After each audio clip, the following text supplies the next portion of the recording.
So, this happened? Yeah. I wasn't planning on pulling on Clorinde's banner at all, as I'm saving up for Farina, but fate had other plans. But before we get too far into farming for Clorinde, remember to like and subscribe. But also, I wanted to show off the team that I'm planning on running with Clorinde, which is Nikita, Clorinde, Yao and Karara. I know Fischl would be a great addition to this team, but unfortunately my Fischl is like level 50. Yeah. She is right at the top of characters that I need to build, but unfortunately I don't have the materials to. With all that being said, let's get back into it, and I'll explain what happened while exhausting all of the ways to get more and XP books. As I was leveling up a few other characters, thinking that I would have time to build up my resources again before Farina's banner came out, but that was before Clorinde came home. So, short answer of how all of this happened was that I was being stupid. Long answer, I started building pity on Wanderer's banner. Wanderer is a character that I would love to add to my party, as I love his character design, backstory, plus his kit looks incredibly fun to use and build a team around it. But with all that being said, there are so many other characters that I would love even more and would prefer getting over Wanderer, which is the reason why I started building pity, because you never know when it's going to turn gold. Anyway, I was hoping that I would get him early as it would solve all of my problems. I get the characters I want at the low cost of a few temples and still have enough for other characters. Now, normally when I build pity on a banner, I typically only do a temple or two, and most of the time I never go above 30 pulls. However, this time was different. I totally forgot that I was going to do a few pulls on Clorinde's banner, as I wanted at least one copy of Sethos. So against my better judgment, I did a temple on Clorinde's banner, which brought me up to 45 pity. However, Sethos was nowhere to be seen. I knew that it was going to be risky to do another temple, however I did it anyway, but I did tell myself that if Sethos didn't come home, then too bad, so sad, because I wasn't doing any more pulls until Farina's banner. But that's when it turned gold. There was a part of me that was hoping that I would lose my 50-50, but I also low-key wanted Clorinde. I've been humming and hawing over if I wanted to try to pull her or not. I enjoy her design, character, and her kit looks absolutely amazing. But just like Wanderer, there are so many other characters that I love even more. At the end of the day, I was planning on skipping her for now and maybe pulling for her in the future. However, the world decided that wasn't going to happen, and I ended up getting both Clorinde and Sethos within that temple. Now, enough of that. Let's move on to actually building Clorinde, which means it's time to farm for her boss. And of course, I'm going to bring in one of my current favorite teams featuring my favorite character, Arlecchino. Fighting this boss was super easy with a fully built C2 Arlecchino.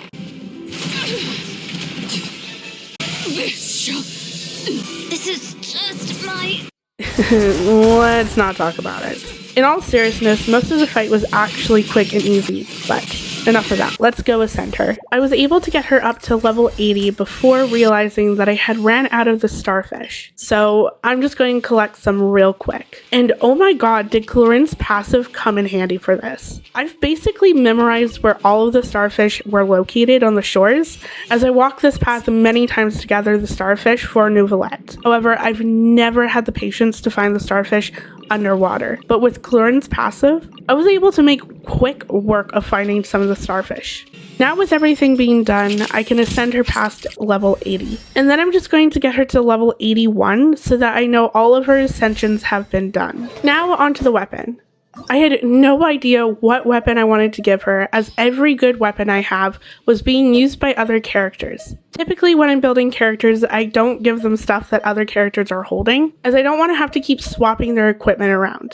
Because knowing me, at some point in time, I'll either want to use both characters on the same team, or I'll just simply forget who had what, and I'll end up spending an hour trying to rebuild my characters. and neither of those things sounded fun, so I decided to head over to the blacksmith because I know that the craftable sword in Fontaine was really good for Clorinde. However, the more that I looked into the craftable sword, it just didn't seem to work. Plus, though I enjoy farming and running around the map, I really didn't want to mine for rocks for a good hour or two just to make a sword. Plus, I had the black sword sitting on Layla, so in the end, I ended up taking the black sword from Layla and putting it on Clorinde, but now Layla doesn't have a weapon. I ended up putting the wolf's fang on her as a stat stick because I had an extra one laying around, so I'm just going to quickly level that up.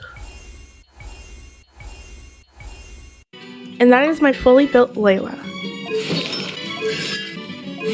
Anyway, let's get back to building Clorinde, and I'm going to be moving on to building up her talent. Thank God I had a crack ton of talent books just lying around. Probably from all the chests I've opened, but most likely from all of the battle passes I've gotten over the last couple of patches. Either way, I have more than enough to fully level her up. However, I'm not going to get her talents to level 9 today as I don't have that kind of mora to spend. So instead I'm getting both of her skill and burst to level 7, and I did level up a little bit of her normal attack to level 4. Now on to everyone's favorite part, artifacts. I'm once again very lucky as I've already grinded this domain for Arlequinos, so I had a few artifacts lying around, and some of them were even leveled up, which is fantastic. However, I still did need to do a few runs in this domain, as I was missing an attack sands or a crit damage circlet to finish off the 4-piece set. After a few rounds of farming this domain, I ended up getting an attack sands, so I just put an off-piece circlet on her, and now it's time to level up some of those artifacts, and I hope to God